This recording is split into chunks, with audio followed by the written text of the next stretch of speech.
हमारे ग्रामीण क्षेत्र के सफाई कर्मचारी हैं उनको अब 16,000 रुपए मानदेय मिलेगा, यह भी निर्णय किया है आदमी।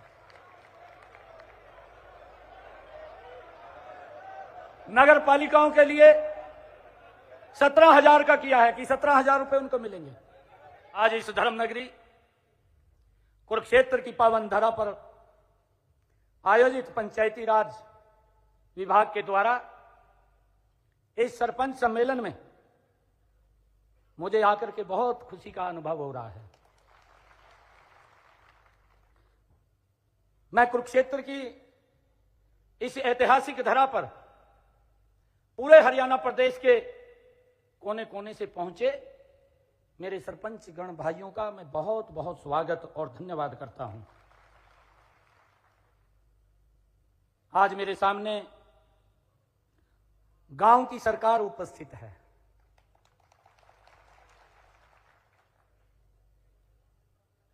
सरपंच एक इस लोकतंत्र की वो कड़ी है। हम भी सरपंच हैं, इधर बैठे हैं, आप भी सरपंच हैं।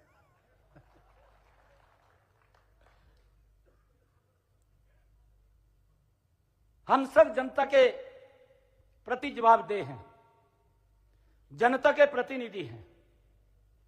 इस लोकतंत्र में चुनाव होता है। कई बार हम सोचते हैं कि भाई मैं जीत गया, वो जीतना नहीं होता। हमारा जो प्रतिद्वंदी है उसको भी लोग वोट देते हैं, हम चुने जाते हैं। ज्यादा मत हमारे पास आए तो हम चुने गए। जनता के द्वारा चुने हुए प्रतिनिधि हैं और हमारे काम के दायरे भले अलग अलग हों, लेकिन आपका और हमारा एक ही लक्ष्य है, जन सेवा से राष्ट्र सेवा। ये हमारा लक्ष्य है, आपका भी यही लक्ष्य है और इधर जो बैठे हैं उनका भी लक्ष्य है। और इस लोकतंत्र की इकाई को हम मजबूती से आगे बढ़ाने का काम करते हैं। मुझे खुशी है कि गांव गरीब का जीवन आसान बनाने के लिए योजनाएं सरकार ने बनाई हैं, उन्हें आप पूरी निष्ठा से धरातल के ऊपर उतारने का काम करते हैं। आपके योगदान की मैं सराहना करता हूं।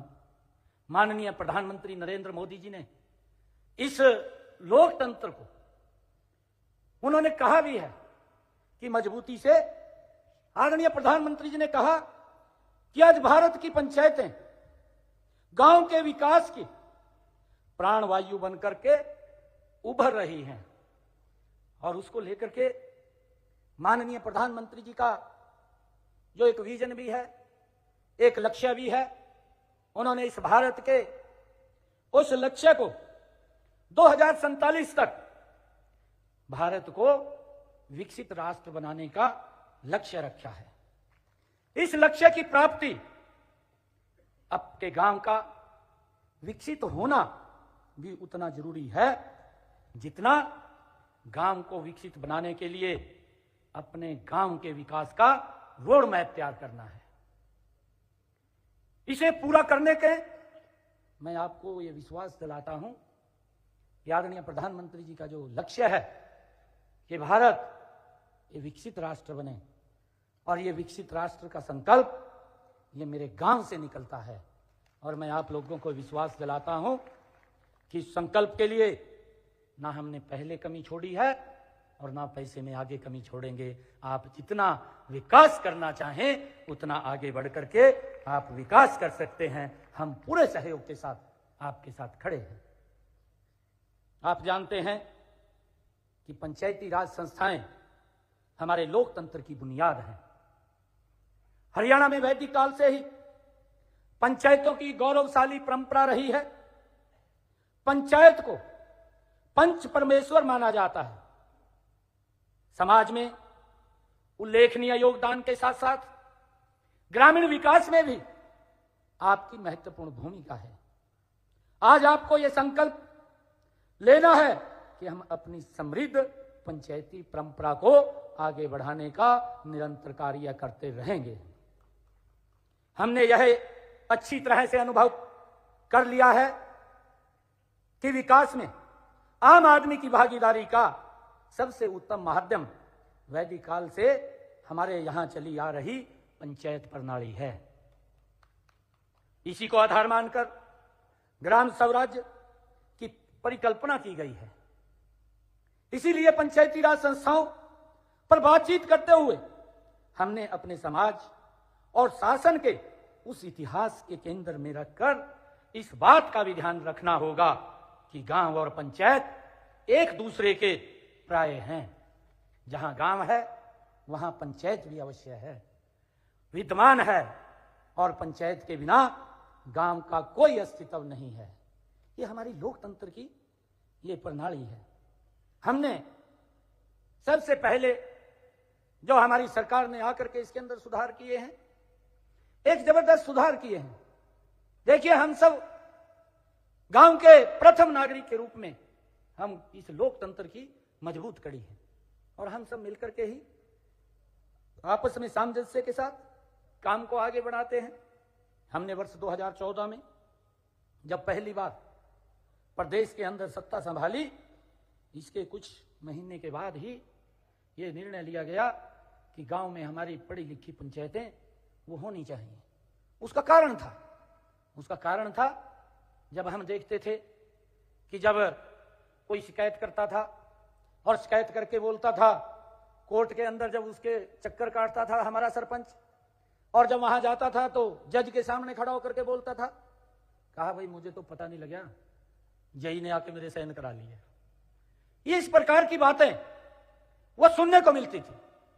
हमारी जो सोच थी, हमारी सरकार की सोच थी, किसी की क्या मजाल कि मेरे सरपंच के प्रति कोई उंगली उठा दे। इस सोच को लेकर के ये निर्णय करना पड़ा कि वो कोर्ट के अंदर जज के सामने ये ना कहे कि मैं तो अनपढ़ था भाई और मेरे को तो साइन करा लिए। होता भी था, वह जो नीचे का सेक्रेटरी है, जई है, वो अपने तरीके से काम करता है।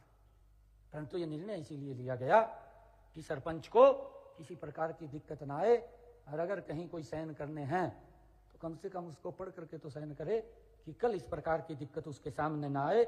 इस कारण से ये निर्णय हमारी सरकार ने लिया कि हमारे यहाँ पढ़ी लिखी पंचायत होनी चाहिए। ये आपकी भलाई के लिए लिया था कि आपको कोई उंगली ना उठाए, आपको कोई सम्मान के अंदर ठेस ना आए। उसको लेकर के हमारी सरकार ने ये निर्णय किया और उसका लाभ भी मिला है। आज पढ़ी लिखी पंचायतें हैं, तुरंत निर्णय करते हैं, आपके पास विकास की गति आगे बढ़ती है। ये हमने इसका निर्णय किया। और मैं आपको बताना चाहता हूं कि हमने ग्राम विकास के बजट में भी बढ़ोतरी की।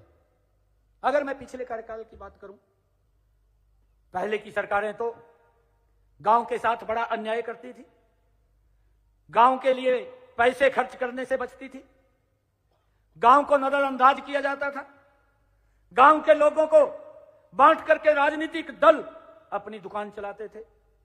हमने गांव के साथ हो रहे अन्याय का समाप्त किया है। हमने गांव के विकास के लिए तिजोरी खोल दी है। मैं आपको बताना भी चाहूंगा, 2014 से पहले हम अगर ध्यान करें, 2014 से पहले पंचायतों के लिए राज्य वित्त आयोग का अनुदान वो 600 करोड़ रुपए था। 7,500 पंचायतें, 600 करोड़ रुपया विकास के लिए पंचायतों को दिया जाना, यह गांव के लिए अन्याय था। गांव विकास की गति के ऊपर आगे नहीं बढ़ सकता था। परंतु इस सिस्टम को बदला, और इस सिस्टम को बदल करके मैं धन्यवाद देना चाहूंगा अटल बिहारी वाजपेयी जी को, मैं धन्यवाद देना चाहूंगा नरेंद्र मोदी जी को। भाइयों, जब पहले ये पैसा गांव के ऊपर बजट का 40% खर्च होता था, शहर में 60% होता था, उस पीड़ा को, गांव की पीड़ा को, जब हम ये बात बोलते थे कि ये देश की आत्मा, ये इस भारत की आत्मा, ये गांव के अंदर बसती है, जब गांव में भारत की आत्मा बसती है तो उसके ऊपर खर्च होने वाला पैसा भी वो 40% नहीं, उसके उल्टा कर दिया कि वो 60% खर्च होगा, और उसका बजट बढ़ाने का काम ये हमारी सरकार ने किया है।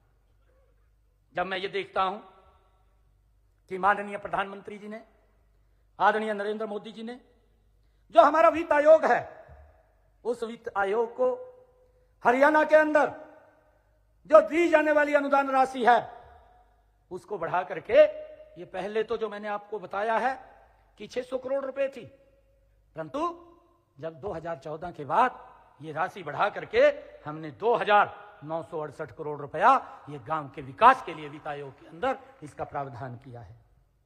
यही नहीं, हमने इस वित्त वर्ष के बजट में भी ग्रामीण क्षेत्रों के विकास के लिए 7,276 करोड़ रुपया आवंटित किया है। जबकि हमारे से पहले की सरकारें, अगर हम 2013-14 की बात करें, मात्र 1898 करोड़ रुपया की राशि आवंटित थी, 1898 करोड़ रुपए की, और आज नरेंद्र मोदी जी ने उसको बढ़ा करके 7,276 करोड़ रुपया ये ग्रामीण विकास के लिए ये बजट का आवंटन किया है। ग्रामीण क्षेत्रों में जो अनुसूचित जातियों और पिछड़े वर्गों के लिए भी विकास के अलग बजट के उसके अंदर प्रावधान किया है। मैं आज आपको कुछ और शक्तियों की, जो हमारे महिपाल डांडा जी ने बात की है कि लगातार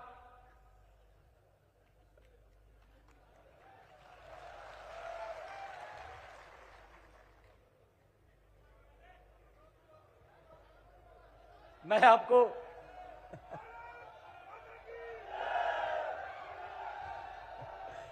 आपको एक और बात बताना चाहता हूं।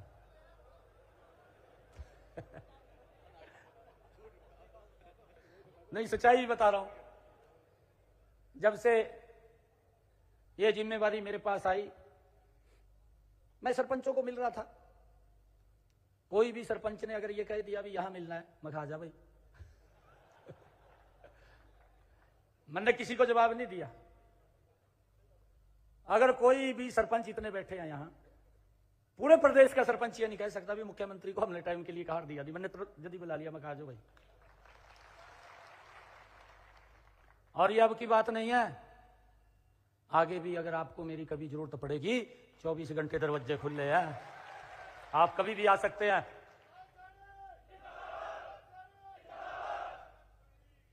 हमारी सरकार का ध्येय है कि हमने विकास के कार्य करने हैं और उसको लेकर के हमारी सरकार काम कर रही है। मैं अधिकारियों से भी बैठा हूं इतने समय के अंदर, चाहे कोड ऑफ कंडक्ट लग रहा था, मैं अधिकारियों के साथ भी बैठा हूं। मैंने अधिकारियों के साथ सरपंचों को और ठेकेदारों की भी बैठक कराई है, उसके अंदर भी बैठे हैं। फिर मैं एक दिन स्वयं भी बैठा हूं, मैंने कहा मैं भी समझ लूं, मैं कहा क्या दिक्कत है यार। परंतु उसके अंदर से जो मुझे निकल करके आया, जो आदरणीय मनोहर लाल जी की जो सोच थी, जो मैंने आपको कहा है, उनकी एक ही सोच थी कि मेरे सरपंच के प्रति कोई भी उंगली न उठाए। अगर कई बार अधिकारी ये बात बोलता था तो अधिकारी की जवाबदेही होनी चाहिए।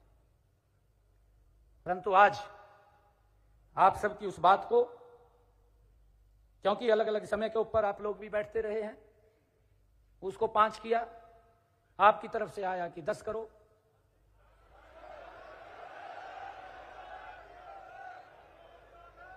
मैं बात सुना रहा हूं,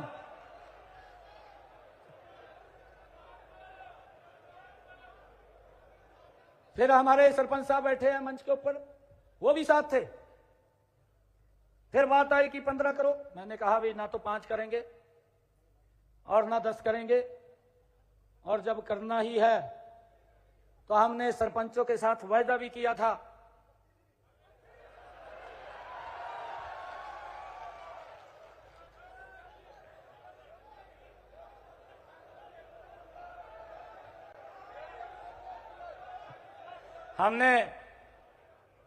हमने सरपंचों के साथ आपकी समस्या को समझा है, ऐसा नहीं है। और आने वाले समय के अंदर आज मैं कई इसके सुधार करने वाला हूं। हमने कहा है कि हम पूरा सुधार करेंगे, आप सुनना, एक एक बात को सुनना। परंतु मैं सबसे पहले, फिर अंत में ये बात आई कि भाई इसको पूरा कर दो जो पीछे चल रहा था। परंतु मैंने एक निर्णय लिया है क्योंकि हमारी संस्कृति है, हमारे संस्कार भी हैं, हमने ये निर्णय लिया है कि सरपंच अब अपनी मर्जी से 21 लाख रुपए के काम करा सकता है।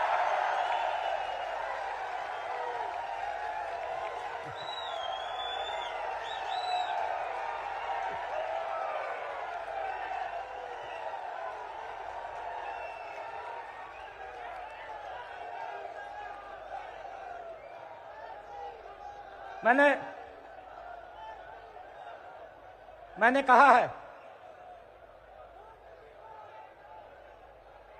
मैंने अधिकारियों को भी कहा था,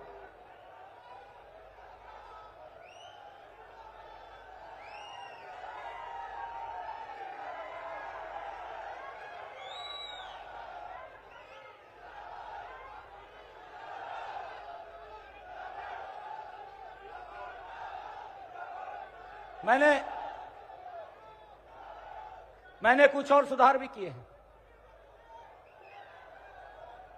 मैं आज आप लोगों के बीच में कह रहा हूं, मैं अधिकारियों के साथ बैठा, एक बार नहीं बैठा, कई बार हमने बैठक की, इसके ऊपर चर्चा की। मैंने अधिकारियों को कहा कि आप जल्दी सुधार कर दें, नहीं तो हम कर देंगे। तो आज कर दिया। ये आप लोगों की भावनाएं थी। और मैं आपको और भी बताना चाहता हूं कि मैं आपको एक बात कहना चाहता हूं। देखिए, आपका समय अभी लंबा है,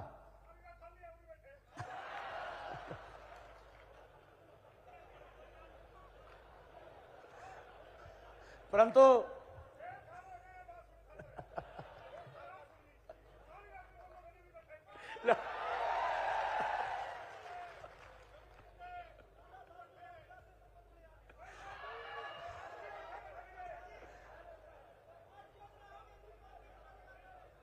मैं आपको एक बात से आश्वस्त करता हूं,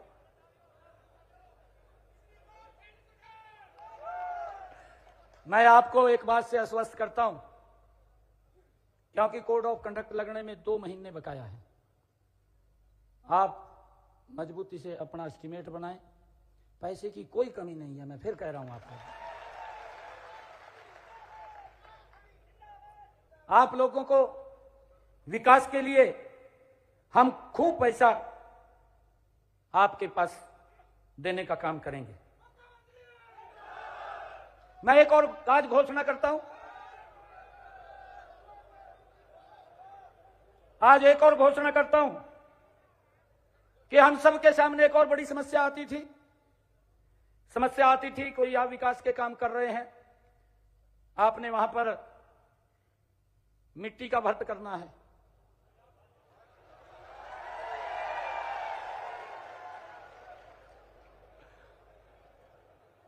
उस मट्टी के बर्त में या तो गांव वाले करते थे, उनको बोल देते थे भाई मट्टी गिर लो, ईंटा मैं लगवा दूंगा। है अच्छा,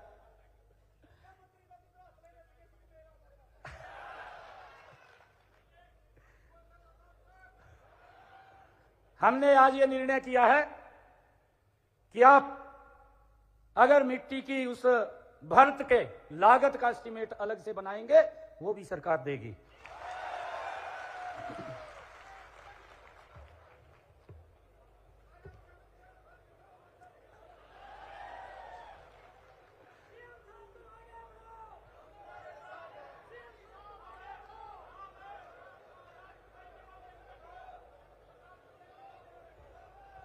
आज मैं सभी अपने सरपंच भाइयों को, क्योंकि आपकी एक ये भी शिकायत थी, मैंने सारी उनको समझा है, देखा है।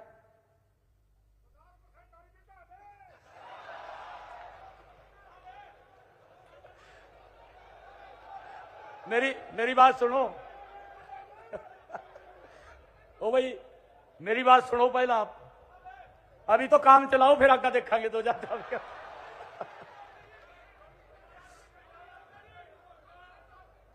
मैं एक मिनट जी, मैं बता दूं आपको, मैं भी बता रहा हूं ना, बता रहा हूं, बैठ जा जो समस्या आती थी।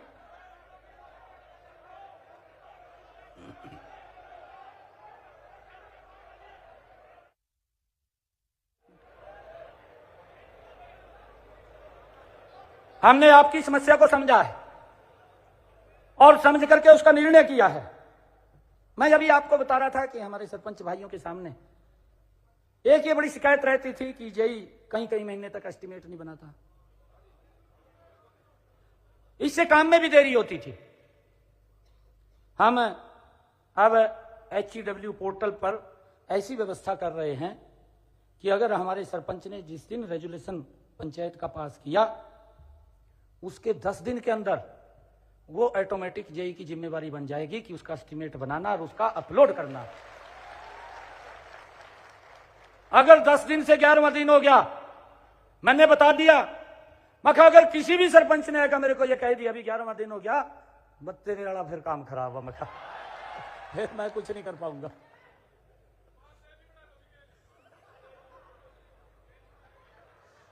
हमने एक और निर्णय किया है,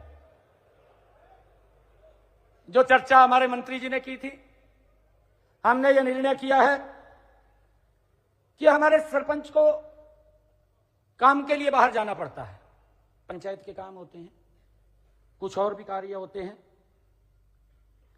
उसका गाड़ी का या टैक्सी का आप लोग लेकर के जाएं तो उसका आप 16 रुपए किलोमीटर के प्रति क्लेम कर सकते हैं।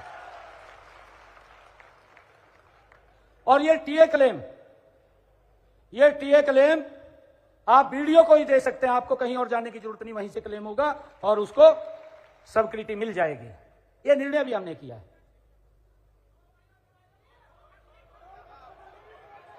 आपकी एक और समस्या, जो मेरे ध्यान में आई है कि कोर्ट में केसों की पैरवाई करने के लिए जो वकील हमें खड़े करने पड़ते थे, जिसकी चर्चा अभी महिपाल जी ने की है,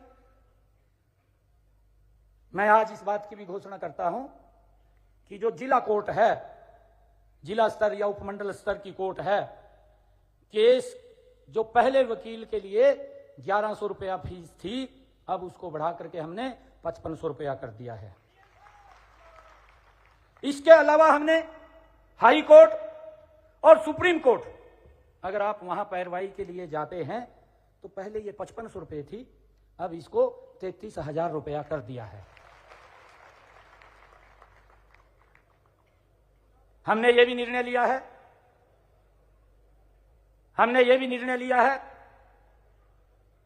कि जो राज्य स्तरीय कार्यक्रम हैं, इब गांव में कार्यक्रम होता था, गांव के अंदर कार्यक्रम हो रहा है, राज्य स्तरीय सरपंच को पूछते नहीं थे, हमने उस प्रोटोकॉल के अंदर सरपंच को भी ला करके खड़ा कर दिया है कि अगर गांव में कार्यक्रम हो रहा है तो उसका स्थान एसपी और डीसी के साथ होगा।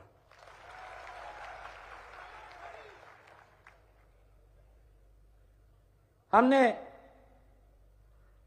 ब्लॉक समिति का चेयरमैन है, उसको एडीसी सीजीएम के प्रोटोकॉल के बराबर रखा है। और अभी बात कर रहे थे, हमारी सभी पंचायतें कंप्यूटरीकृत हों, आपको कोई दिक्कत समस्या ना हो, उसके लिए हमने 3000 कंप्यूटर ऑपरेटर नियुक्त किए हैं।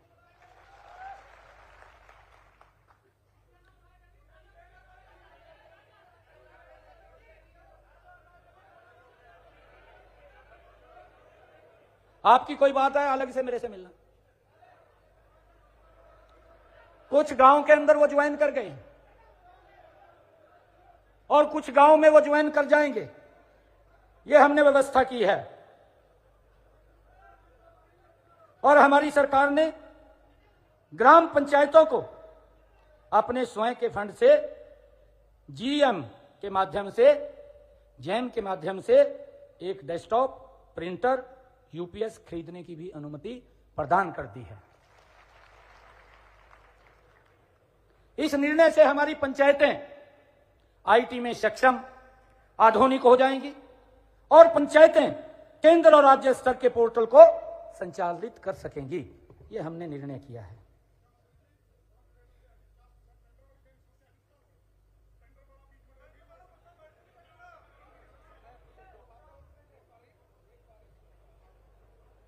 सरपंचों को एक और समस्या ये आ रही थी कि जो छोटे ठेकेदार हैं, जो HCW पोर्टल पर पंजीकृत नहीं है, काम तो काफी ज्यादा ले लेते थे लेकिन उसे समय पर नहीं करते थे, दिक्कत आती थी। इससे गांव के विकास कार्यों में बाधा पड़ती थी। हमने अब निर्णय किया है कि जो अपंजीकृत ठेकेदार है, अब 1 वर्ष में वो 50 लाख रुपए के कार्य कर सकेगा। अगर वो काम ठीक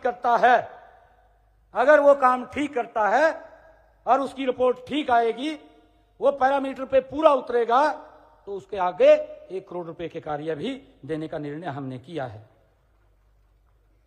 इस समय जो पंचायत के खाते में ग्रांट की राशि जाते ही सरपंच के मोबाइल पर SMS आ जाता है, आता है नहीं आता?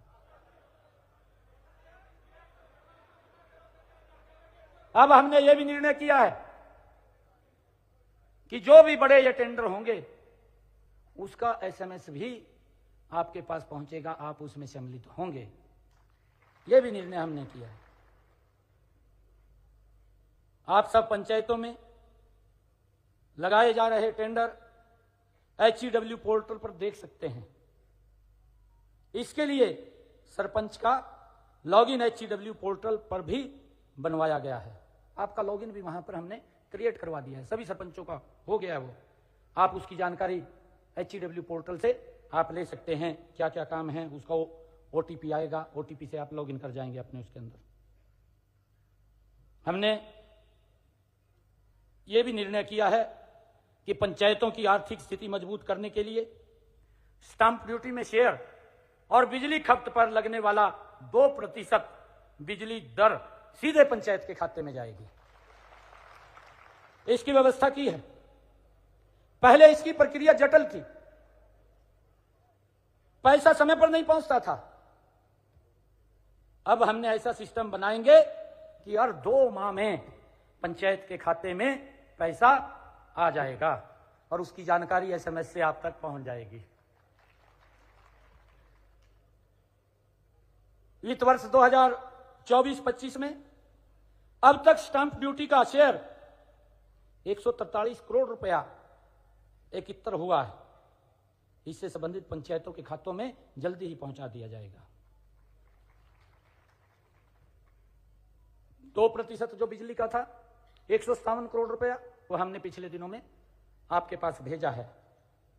अब हमने एक और निर्णय किया है कि गांव में पेयजल व्यवस्था का काम पब्लिक हेल्थ विभाग से ग्राम पंचायतों को ट्रांसफर किया हुआ है।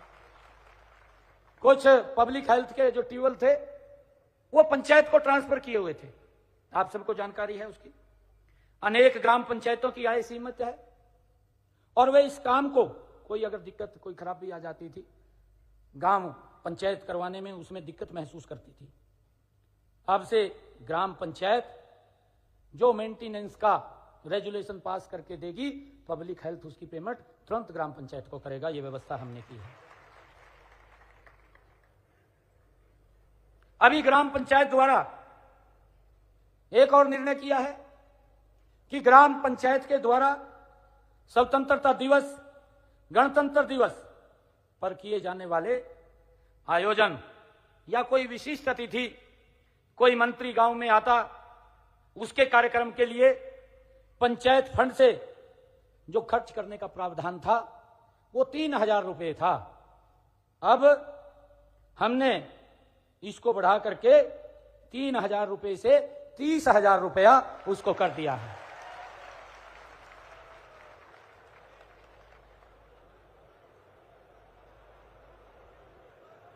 इसी प्रकार हमने राष्ट्रीय ध्वज खरीदने के लिए या राष्ट्रीय पर्व पर मिठाई बांटने के लिए, पंचायत की गतिविधियों के प्रचार करने इत्यादि पर खर्च की सीमा पहले 500 रुपये थी, अब इसको 5000 रुपया कर दिया है।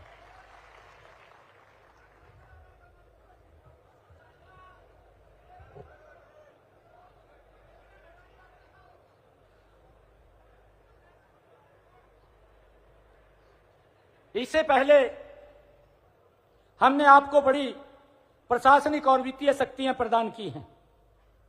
हमने पंचायती राज संस्थाओं को 10 प्रमुख विभागों का काम सौंपा हुआ है और विकास कार्यों के लिए ग्रांट की राशि सीधे ही पंचायतों के खाते में जमा कराई जाती है। इसके बारे में आप सब लोगों को मालूम है। सरपंच को यह शक्ति भी दी गई है कि वह ग्राम सचिव की एसीआर के ऊपर भी टिप्पणी कर सकता है।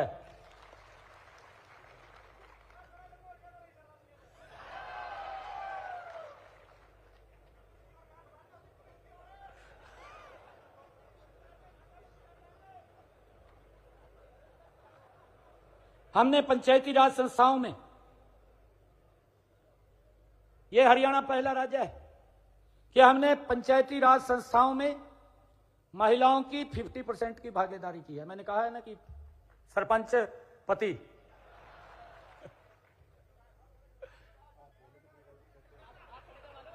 अच्छा सुनीता जी कह रहे हैं हाथ खड़े करो जो सरपंच पति यहां।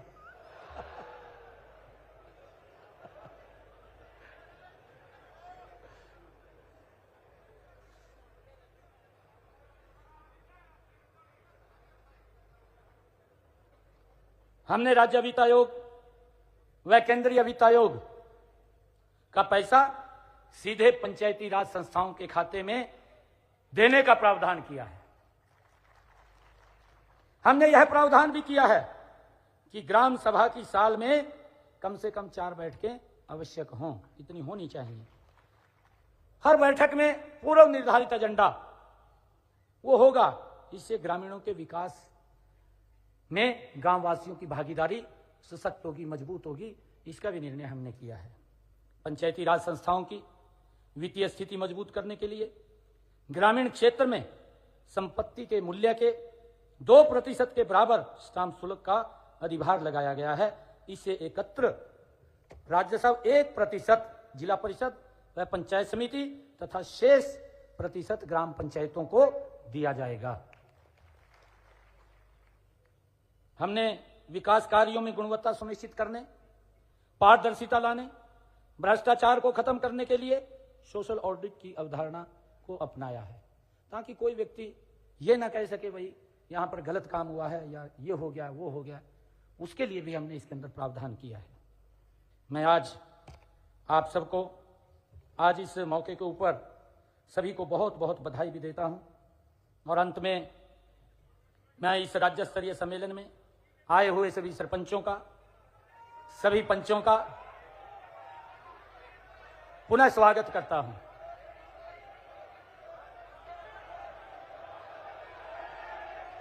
एक मिनट भाई, मैं आपकी बात को समझ गया। एक मिनट बैठ जाओ भी।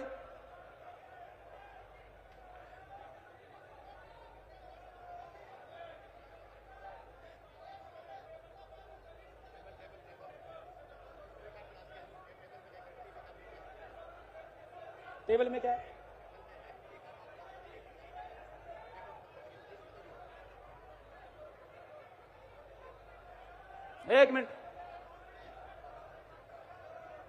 एक मिनट बैठ जाओ भाई, बैठ जाओ। इतनी देर के बैठे यहां।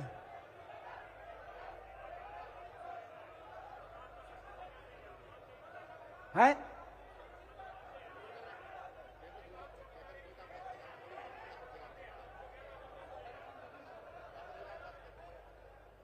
नहीं करा सकते। क्या चीज?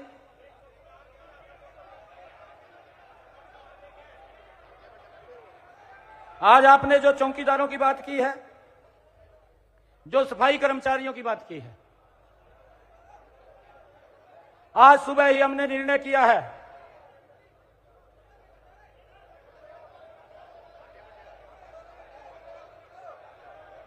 आ जाने दे, एक जने आ जाने दो। एक जना आ जाएगा, कोई सा क्या कह रहे हैं? तो वो है कोडलेस है क्या? कोडलेस है क्या? एक जना दे। हाँ मैं कह रहा हूं ना, ये मेरे ध्यान में आ गई बात। आप बैठो तो।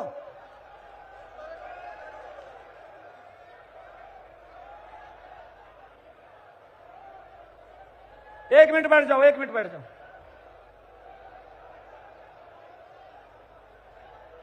नहीं बीजा मैं फिर सीधे शब्द में कहूं आप लोग का हाँ सीधे में कहूं भाई मेरी बात सुनो, देखो एक मिनट बैठ जाओ भाई, एक मिनट। भारत माता की, एक मिनट भाई, मैं अंतिम बात कह रहा, बैठ जाओ भी। भारत माता की भाई, सारा आज जो करवावांगे कल वास्ता नहीं छोड़ रहे क्या कुछ?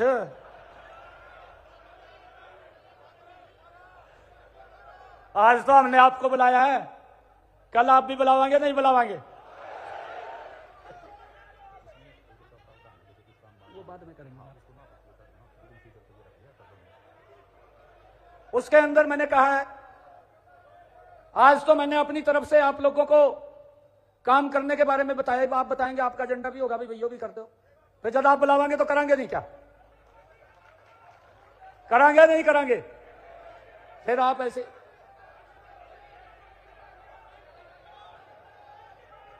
जब आप निर्णय करेंगे हमें बुलाएंगे, जब भी बुलाएंगे मैं टाइम दे दूंगा, और टाइम दे दूंगा, आपका एजेंडा होगा, उसके ऊपर बात करेंगे।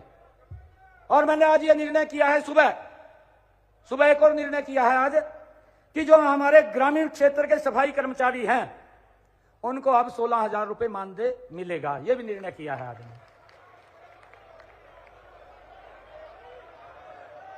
नगर पालिकाओं के लिए 17,000 का किया है कि 17,000 रुपए उनको मिलेंगे।